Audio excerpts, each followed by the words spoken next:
Hello? You guys can hear me? Okay, great. We'll have to vibe with these people today.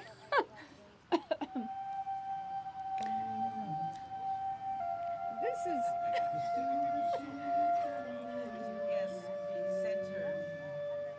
center. Oh, we have 4 minutes? We'll just start it. We'll just start. They're going to keep going, I think. I don't think so. Because they moved there, because they thought.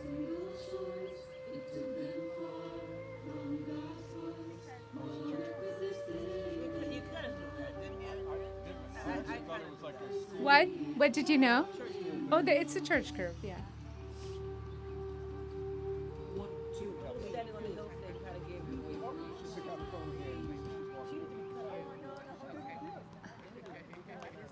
Oh, good. They're done. Hopefully. Well, David, the reason I thought I should start anyways is because they said they're going to be done by 10:15 over here. And now they come here. Damn. I know. Oh, well. It is what it is. Crank it up. Just could you turn this up, please? Not to compete to be heard.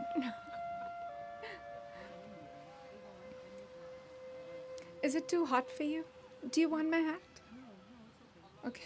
Is it too hot? The sun. All right. Okay, so good morning, everybody.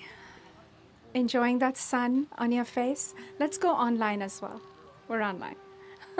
Enjoying the sun and feeling our feet on the ground. And so we're ready for a powerful meditation.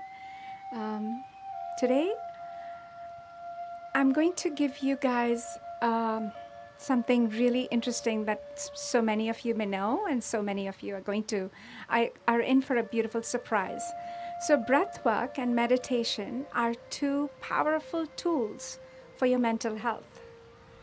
But there is another tool that you could put in your toolbox for helping yourself. Oh, hi. Long time. Oh, we're so happy to see you. Great. Good.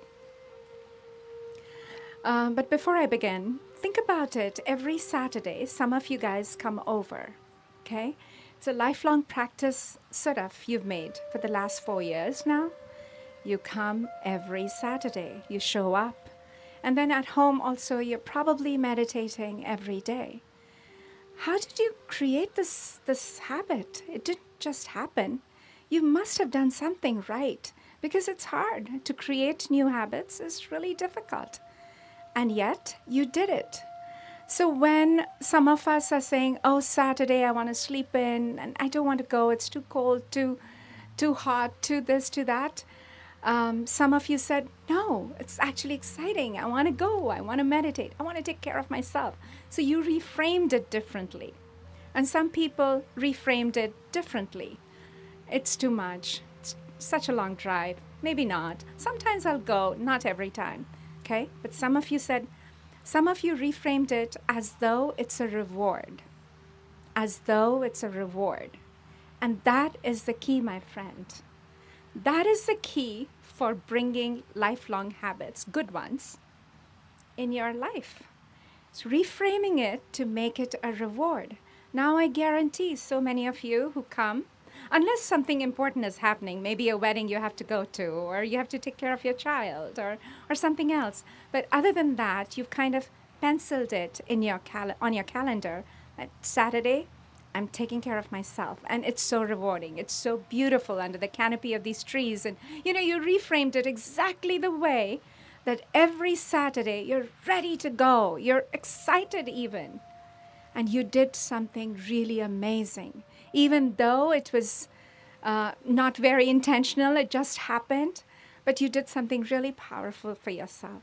So first of all, pat yourself on the back today for that. And I'm doing it too.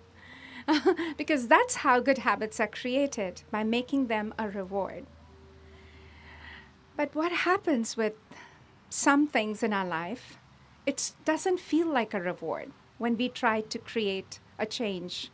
And I'm not talking about meditation, I'm talking about any habit that you want to create. It's not easy because change is hard. And let's say this year, 2026, I'm going to eat really clean, or I'm going to go on a diet, or I'm going to meditate every day, or I'm going to make sure my communication is just right with my family. Pick anything. And then you go all in. You say, okay, I'm starting this today. You're very motivated. You do it for a week, and then something happens, and you slip back. You had perhaps you had a bad day, a long stressful week, and you say, you know what, I'm just gonna, that one cookie becomes the whole box, or one scoop of ice cream becomes the whole pint of ice cream, like who knows. Or the meditation habit that you're starting early morning, you decide to sleep in, whatever it is, you slip, and then the next day, or maybe the next day, you start again. But this time, there's something different. Now you're starting, and you don't realize it probably because it all happens in subconsciously with us. Now you starting with a little bit of baggage because somewhere, somebody, that little voice in your head is making you feel guilty. You have a little bit of guilt associated with the slip up that you just made. And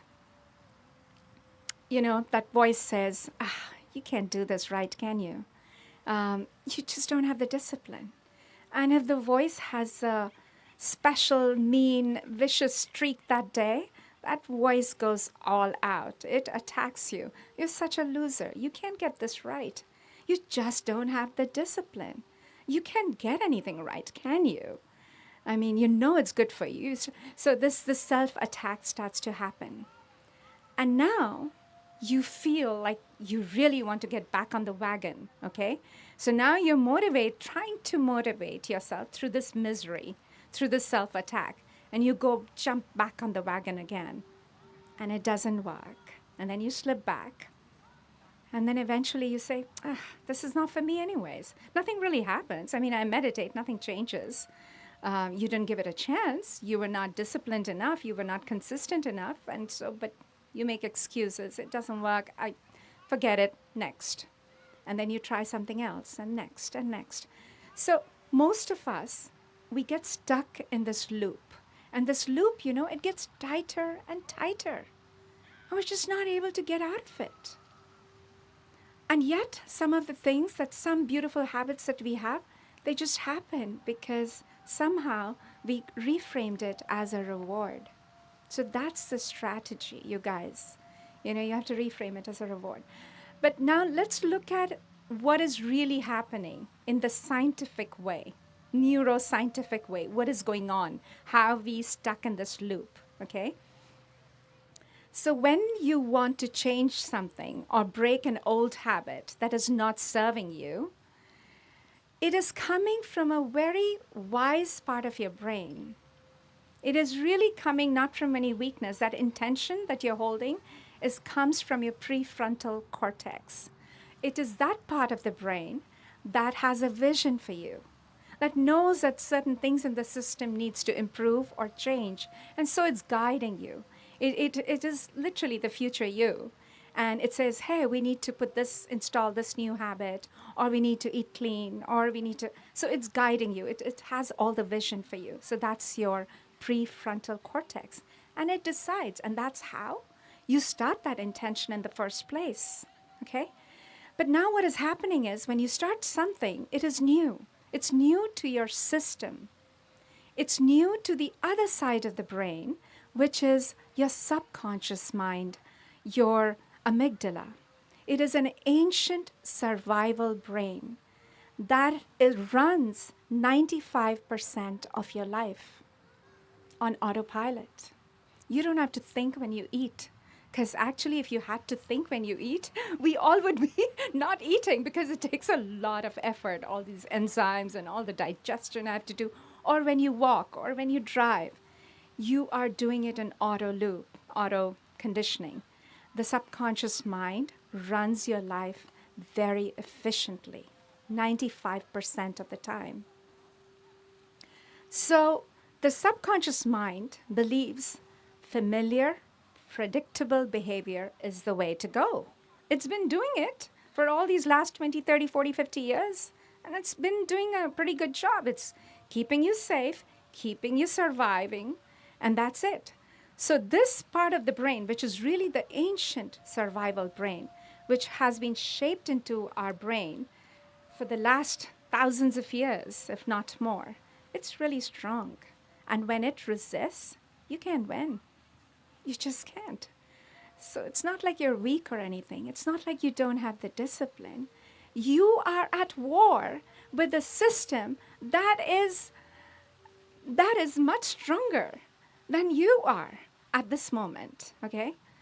And so thinking yourself to be weak is the first sign of you're not thinking it right. So anyway, so this ancient part of your brain is resisting it, okay? It's not happy because familiarity means safety. Safety means survival. And so there is resistance, and that is why probably slip up. But mostly people slip up because they have a long week or a stressful something happens, and that's when they say, I want to reward myself. Or I have been so good with eating my food so clean this week, I'm going to reward myself with that little cookie, right? And then you reward yourself. But look what you're rewarding. How did that reward come up in your mind? Because that is what your ancient brain is telling you. Reward yourself with something that you're trying to get rid of in the first place. Why? It's been working for you so well. So reward yourself with that cookie. Or that late night scrolling that you're trying to avoid, that social media scrolling. You just don't want to do it. You deleted those apps. And then that particular night, that survival brain of yours says, install those apps back again. Go into Instagram. Let's just scroll around till we just doze off. Because you've had a long week. Come on, you need a break. And at this point, you're going to listen to this subconscious mind. It knows you too well, my friend. It knows you better than you do, by the way. And so the slip happens. Now, if a slip happens, it's okay actually. But unfortunately, we combine it with guilt. Like I said, that self-critic comes barging in and says, look what you did. You can't do anything right. You don't have a discipline. Let's get back on the wagon again. And this time, do it right. Hold yourself accountable. What happened to discipline? Blah, blah, blah, blah, blah. And then you get back on it. But here is where I want you to really pause. When you self-attack yourself, when you get angry at yourself, when you feel disappointed or when you guilt yourself, what is happening is you're signaling a threat to your entire system. And that's why meditation is so powerful. But anyway, you're signaling a threat to your entire system, especially to your amygdala, that holds the emotional part of you. And when it signals it as threat, it signals back to your body the fight or flight mode, the stress mode. Your body goes through a stress mode when you attack yourself. It sees it as a threat, basically. Okay, you got it, right? When you attack yourself, your amygdala sees it as a threat. And in response to the threat, it throws a flight or fight mode. When the flight or fight mode happens, it is a complete hijack of your system. Forget all those good intentions you had. The prefrontal cortex that brought that first great intention in the first place, it goes offline. It is an amygdala hijack. It's an actual word, guys. I didn't make it up. It is called an amygdala hijack when all your finer, refined systems shut down and this ancient survival brain completely takes over. Because, and stress hormone, cortisol, starts getting pumped in your body. Now, you try again because you don't know all of this that's happening in the background, right? So you try again to get back on the wagon. And of course you're not going to make it. You slip back. And then this but this loop gets tighter and tighter and tighter. and you're just not able to break it. You're just not able to break it. And that's actually happening with all of us for some of the habits that we're not able to change. It's not because you lack discipline or because you're weak or something is wrong with you. You are at war with yourself, with your system, and the system needs to be reframed. It needs to understand in a way that is kinder and compassionate. When you beat yourself up, you're actually making sure that you can never get back on again. So your first clue is you need to show yourself compassion. And you could say, hey, Barkha, I want to show it, but that little voice in my head is just saying, no, you're not good enough, not good enough. That is when your tools will help you. So meditation, what it does is it regulates your nervous system. Meditation does a lot of things. It takes you deep into your spiritual practice. It takes you deep into so many other beautiful areas. But at the very first level, it helps you regulate your nervous system. It somehow tells your nervous system, every little chaos in my life is not a threat. I can handle it. You need to calm down. Okay? That's what meditation will kind of start to regulate your nervous system, because right now everything is a threat, and it throws a fight or flight mode, and the cortisol run in your body, and then whatever you're trying to do, you can't do it.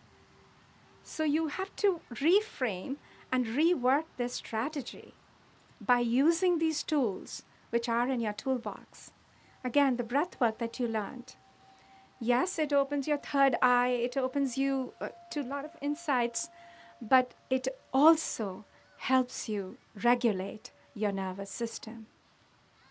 And when you regulate your nervous system, my friend, you will go far. All those beautiful habits that you want to install, you will install them one by one, because meditation and breathwork is going to be holding your hand along the way, because it knows how to regulate your nervous system. And now I come to the third tool that you can use, and another tool that could be in your toolbox. So one is meditation, second is breath work, and the third tool in your toolbox that you could learn today is EFT. So how many of you know EFT?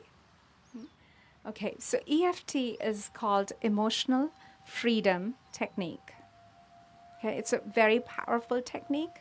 It's really front and center in the mental health field. And it has shown amazing results, and you can read up on it. There's a lot of scientific backing. But EFT is also very simple. The only good thing that, everything is good about it, but one good thing that I want to point out about EFT is it's quick. So let's say if I was having a difficult conversation with you, I could use EFT to regulate myself. Because when you have a difficult conversation with someone, your system deems it as threat, and then you go in a stress mode, and then you react and say things that you're not happy about.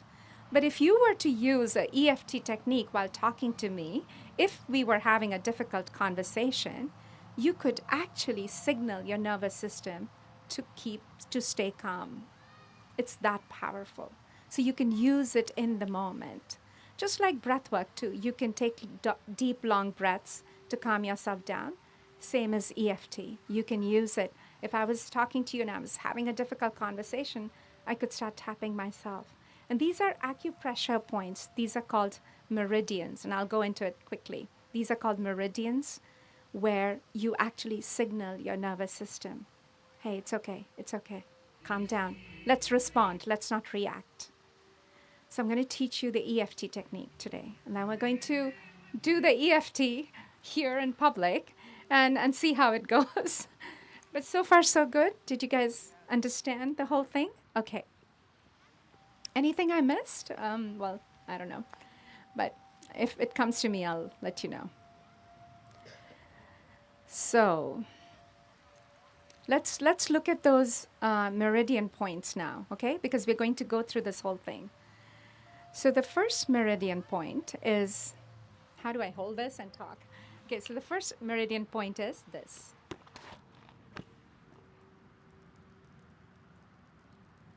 Let's do it together. Let me be your microphone Thank stand. you. Thank you, David. That's very kind. Okay, so this is your first meridian. Bring it closer. Meridian point. Okay? And then your head.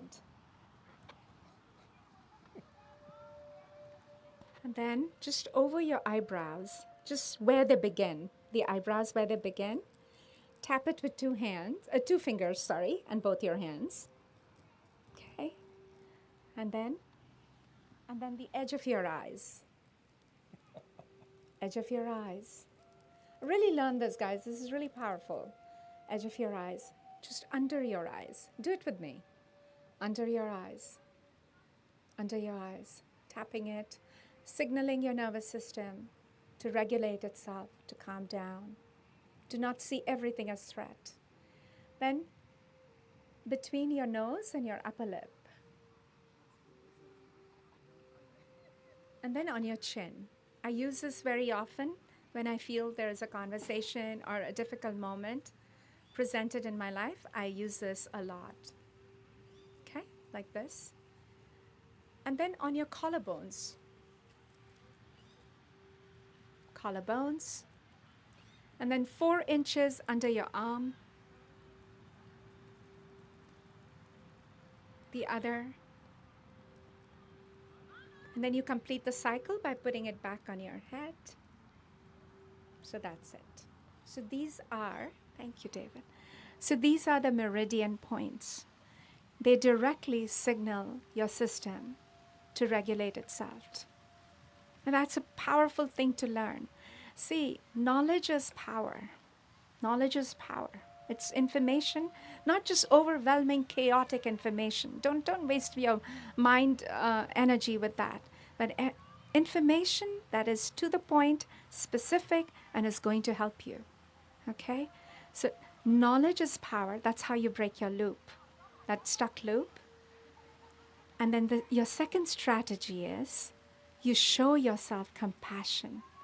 In that difficult time, when that self-critic comes back and says, you can't get anything right, you change that strategy. And you change that strategy through EFT. I'm going to talk you through it. You change that script, that narrative that is running, you change it completely. You reframe it. Exactly how you reframed and made meditation every Saturday a part of your life. I mean, here, but at home also every day. You did something right. You made it feel like a reward. And so for every habit, it has to come from a space of love, a space of reward. It cannot come, you cannot white knuckle yourself to change. I'm sorry, you just can't. It's not sustainable. You might do it for a few months even, but eventually you'll fall off. You can never white knuckle yourself to change. Okay? So let's learn the EFT today. So you understand all the meridians? Anybody has any questions? Yeah? Yeah? Just know it by heart. So let's do that. Okay. Top of your head. Top of your eyebrows. Edge of your eyes. Under your eyes.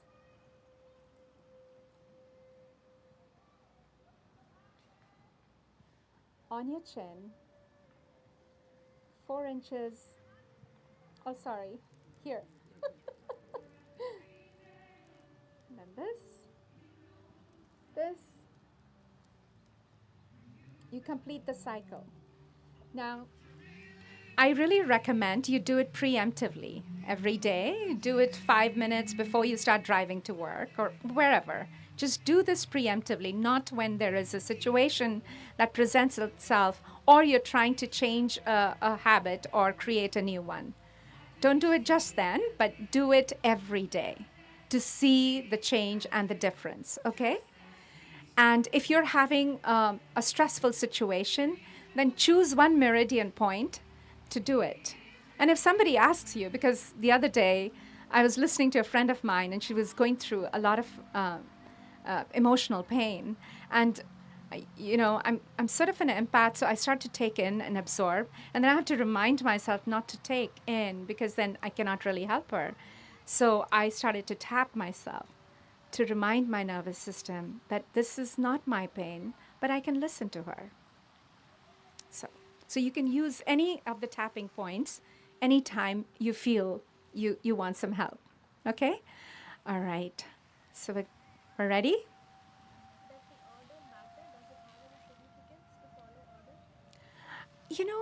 There is not much significance, but maybe there is. I like to follow it because that's how the books tell me. But when I've done it just differently, also, I feel equally shifted. But if you're doing it yourself, remember to tap at least 7 times, right? You can tap more also, it doesn't matter. You can create your own narrative, by the way. Today I'm going to give you a script.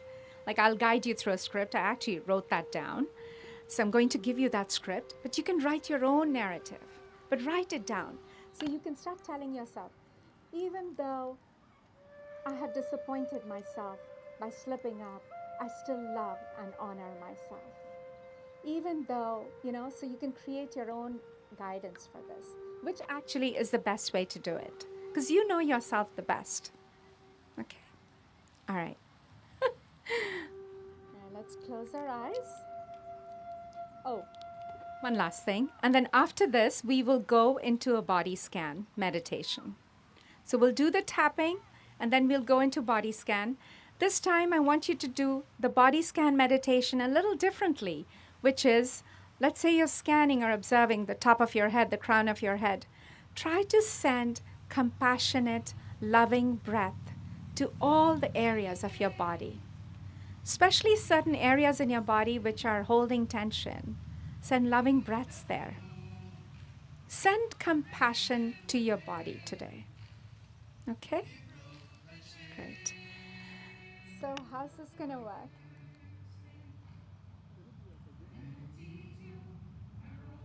How long is... Let's play that and see how loud it is. Yeah.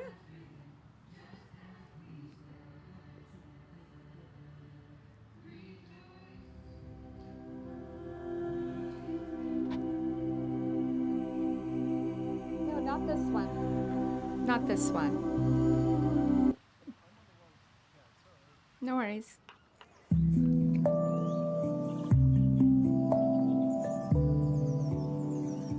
Tap yourself to handpan. Okay, let's do this. Oh, so before we start, sorry, I'm just going like that. Think of one habit that you want to change. One habit. Pick one that you're really trying to change and finding resistance within your system. Or you want to start something.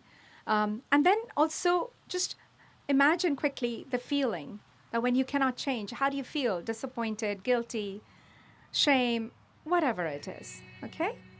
Yeah.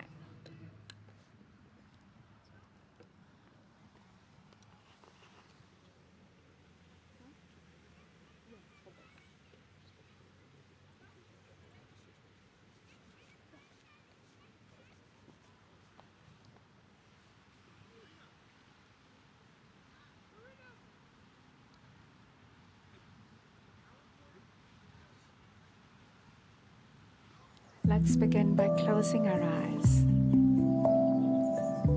relaxing.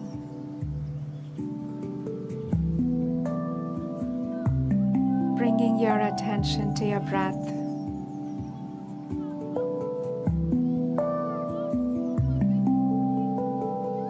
Just relaxing.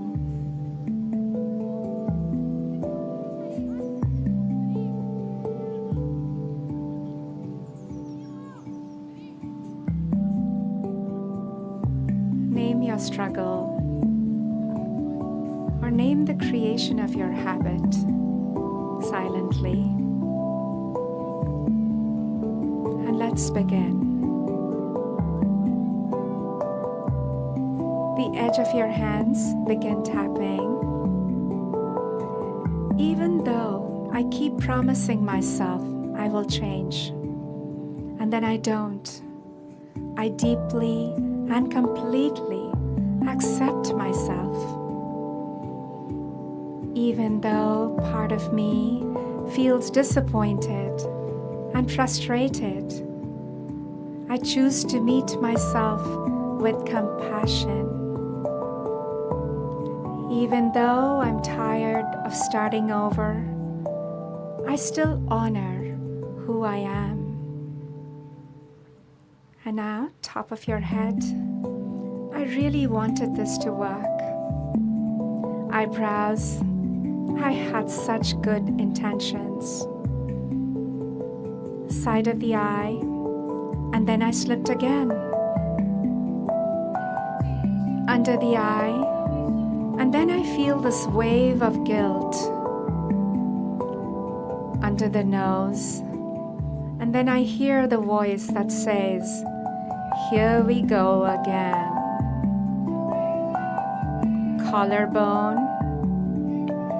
Chin.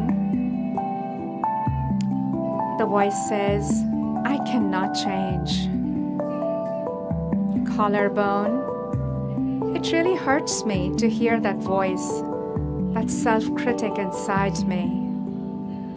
Underarm. It hurts to doubt myself. The next arm. And I've been carrying all this shame. Top of the head, I hate to doubt myself like this.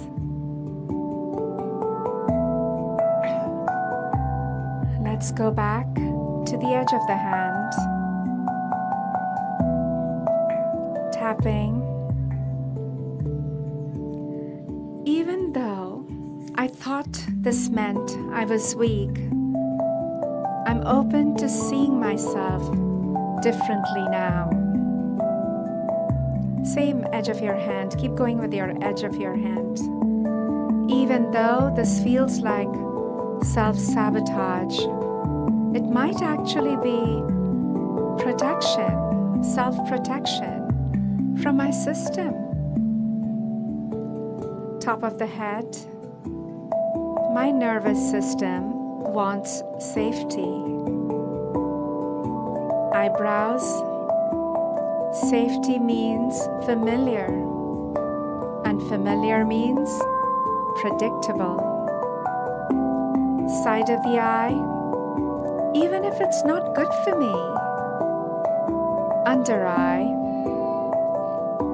When I try something new. Under nose. My system sees it as uncertainty. Chin. And uncertainty feels unsafe to my system. Collarbone. So my system pulls me back to what it knows. Underarm. Not because I'm weak, but because my brain is wired for protection. Next underarm. My brain is wired for protection. And top of the head. And when I attacked myself, when I shamed myself, eyebrows, my brain heard threat. Under eye, fight or flight turned on. Under the nose, stress flooded my system. Chin, and the wise part of me, it went offline. Underarm. No wonder this has been so hard. No wonder I feel disappointed. Next underarm. No wonder I keep slipping.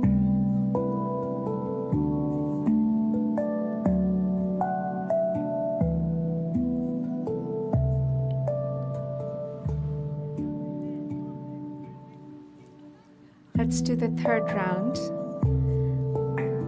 Edge of your hands. I'm done fighting with myself. I'm not going to use guilt as motivation. Compassion is my strength, not weakness.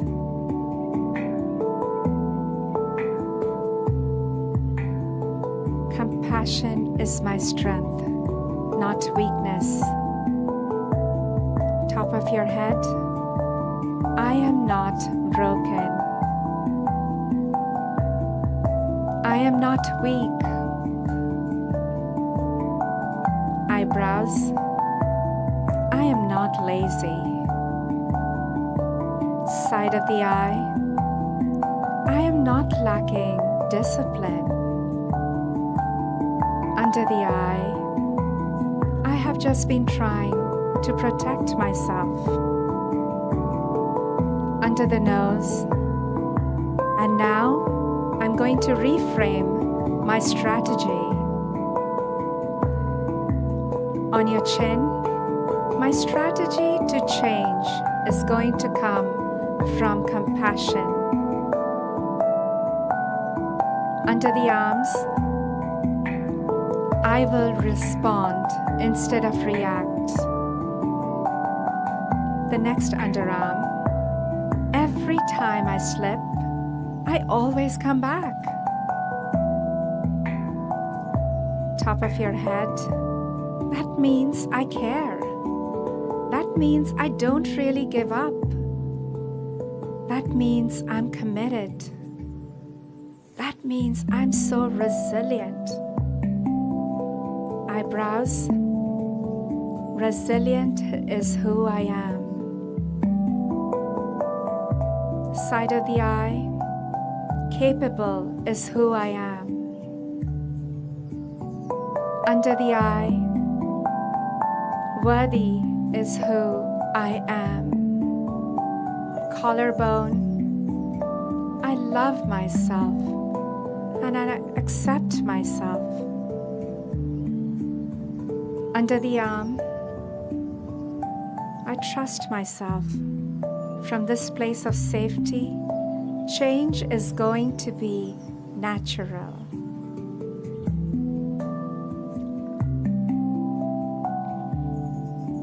The next underarm, I am safe, I'm worthy, I'm powerful, I'm ready.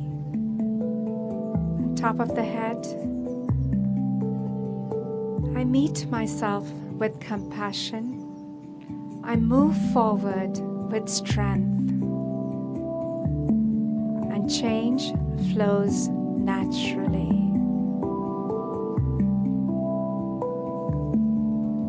And now, let go of your tapping.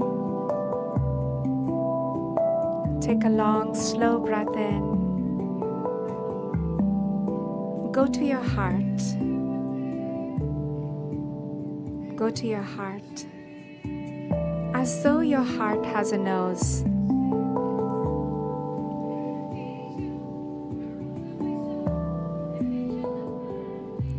Take a deep breath in from your heart and a deep breath out from your heart.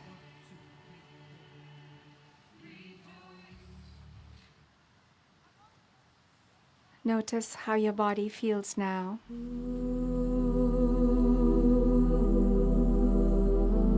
Relaxing for meditation.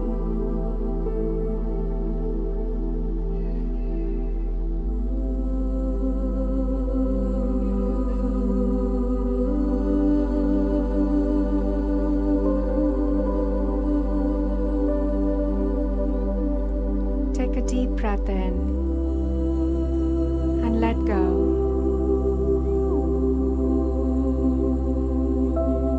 Start observing your body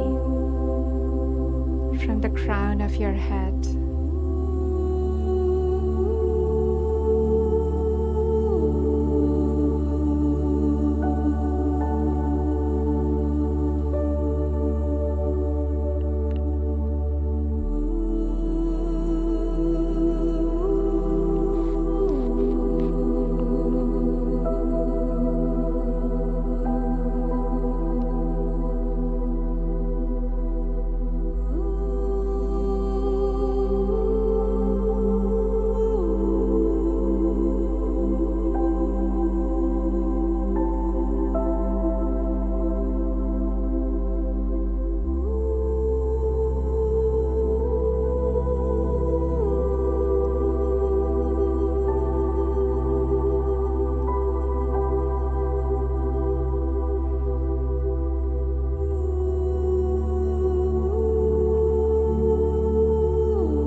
mind has wandered,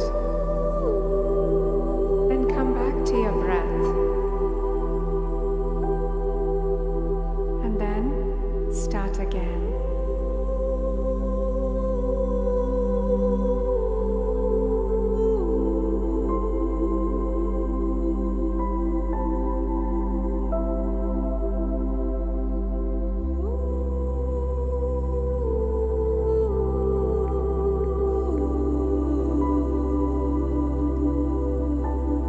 Stay present.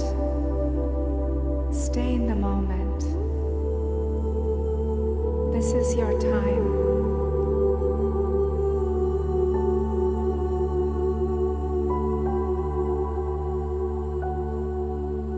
Not allowing the mind to carry you away from this moment.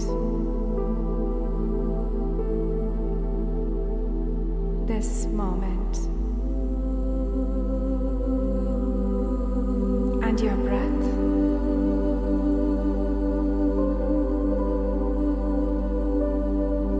This beautiful, generous moment. And your breath.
Stay with your breath.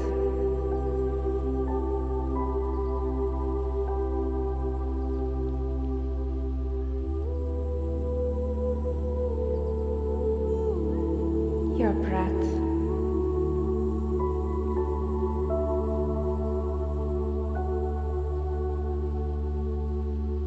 Let us do one round of body scan together as a community.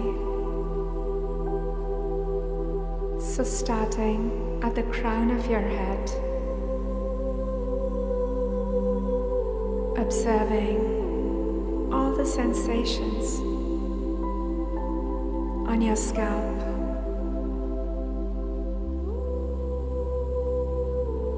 Sending a loving breath to your entire crown.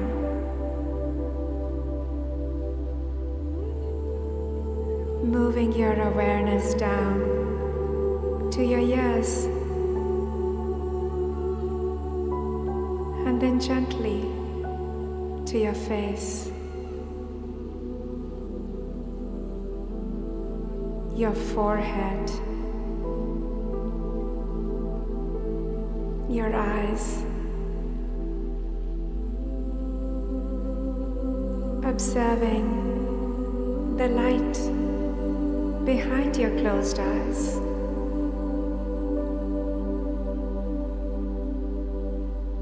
Your nose,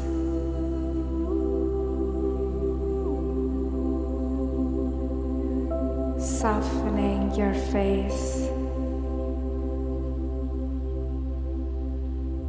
your cheeks, relaxing your jaw,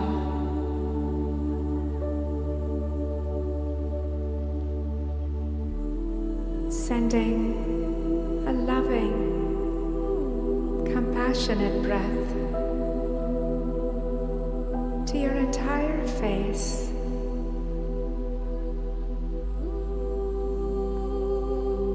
Gently moving down to the column of your neck, your shoulders,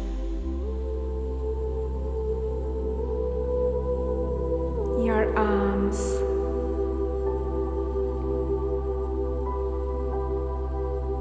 and observing any sensation in your arms,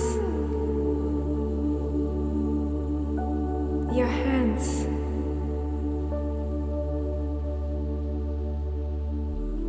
the fingers of your hands, down to your fingertips,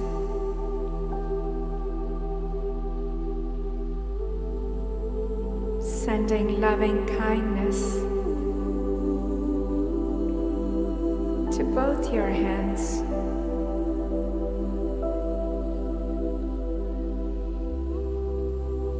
Gently moving into your chest, breathing into your heart, your grateful heart,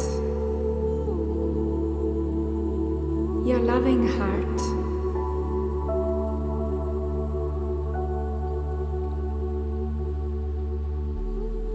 Breathing into your heart,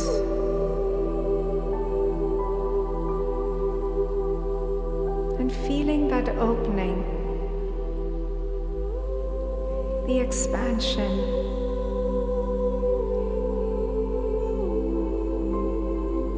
gently moving down to your belly,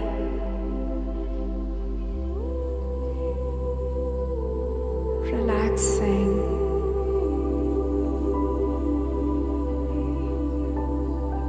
Do you observe any tightness, any sensation in your stomach? Just relaxing and sending loving kindness to your stomach.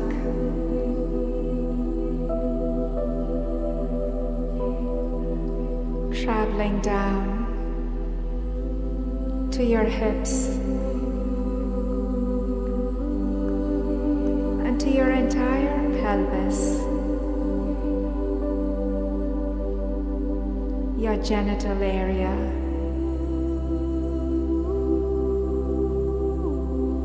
sending love and kindness to your body there.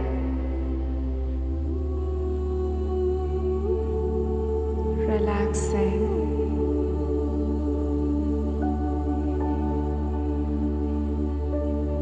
Moving down to your thighs.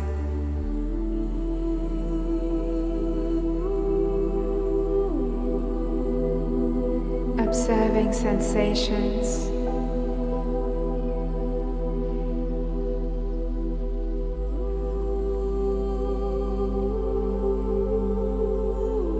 Moving down to your legs.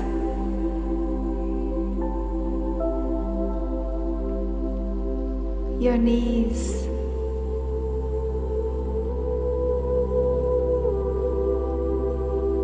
Sending deep breaths to your legs, your knees. Sending love and compassion to your legs.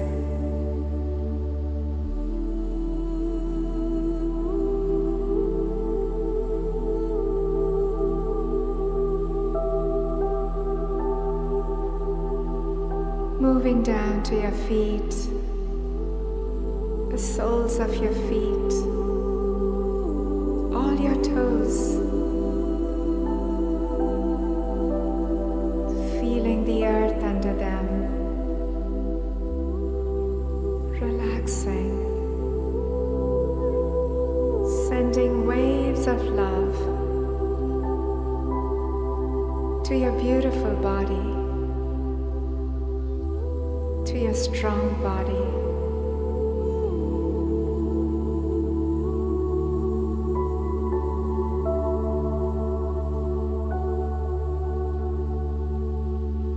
And now gently coming back to your breath.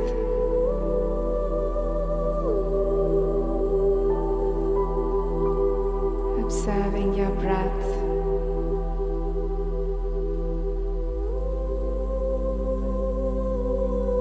Going deeper,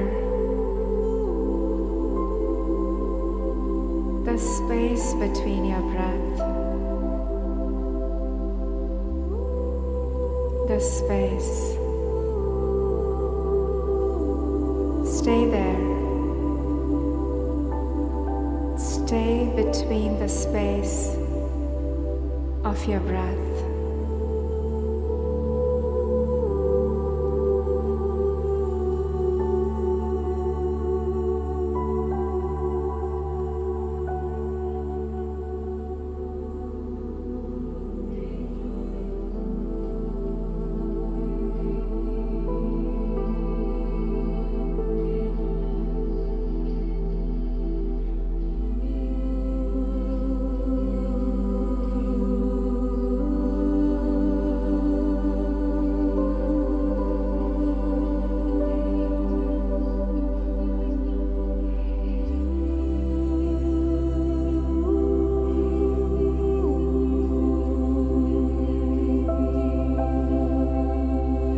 Sending love, kindness, gratitude.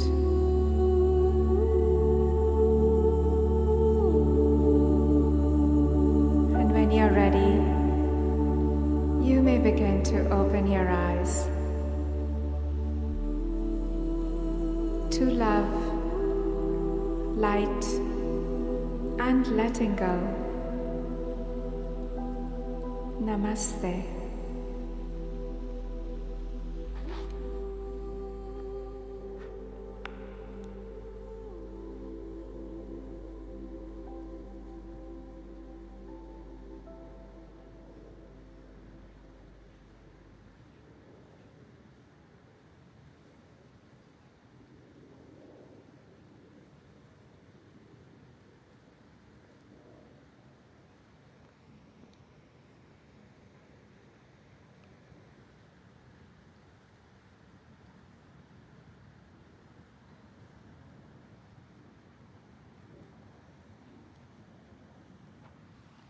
So, guys, how was it? The meditation? Good? Yeah. And did you learn the EFT? Any questions about it? Anything you'd like to share before we end the session? Anything about your own personal journey and how you're handling? Remember to reframe it as a reward. That's the key. Hi guys. Welcome. Rejoice.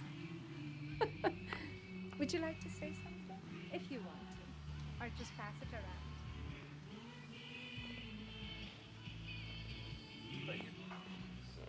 I discovered EFT back in, I think, 2015 through a series of articles I was reading, including the other feature where you can put a rubber band on your wrist and snap it while you're repeating mantras or whatever. And then last year, I don't know, it came to me in a dream to include, I think, 3 fingers below the sternum in my tapping. And I don't know, at first, I didn't really know what it was about that space that made me feel so relaxed and calm within seconds.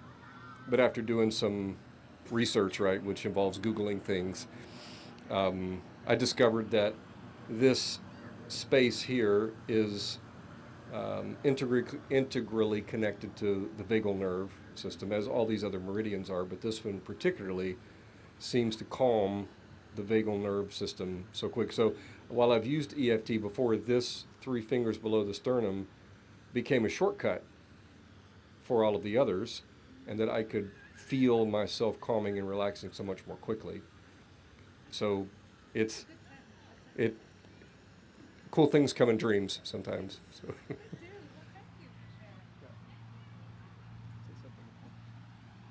Say something important. I'm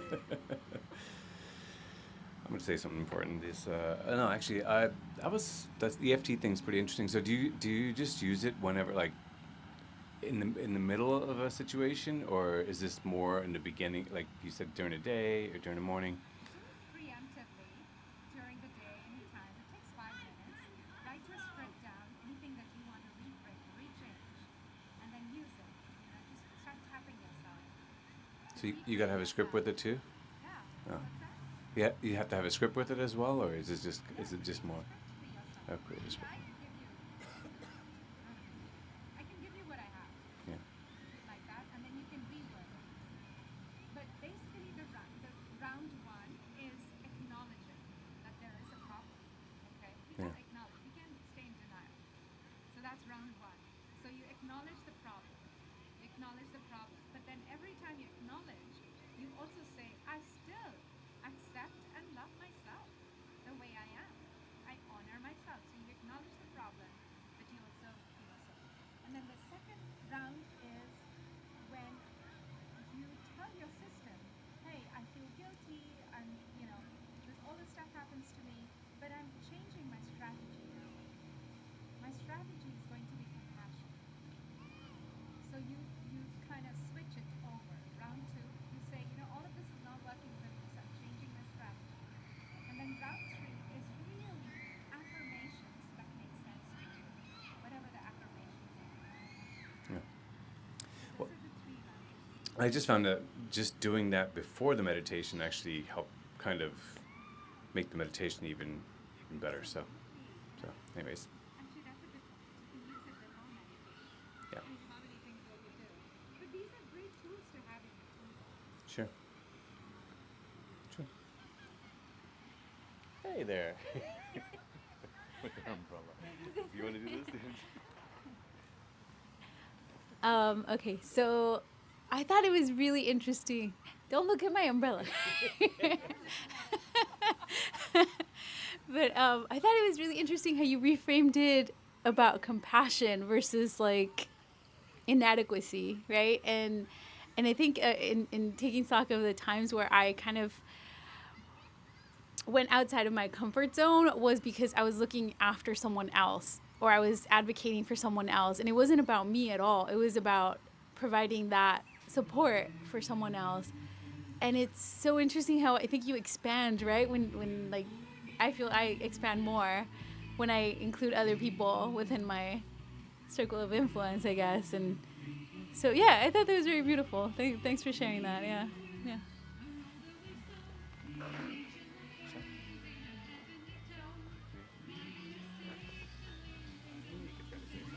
Do I?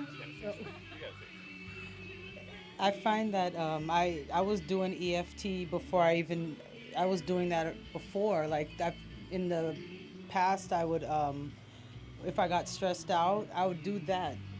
You know what I mean? And I didn't even realize that it was EFT, and it would calm me down. But so I guess I was doing it before I even realized that that's what it was.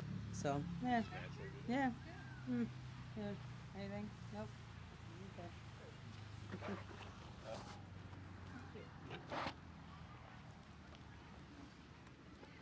So, what's that? So we have 21 people online. So that's great.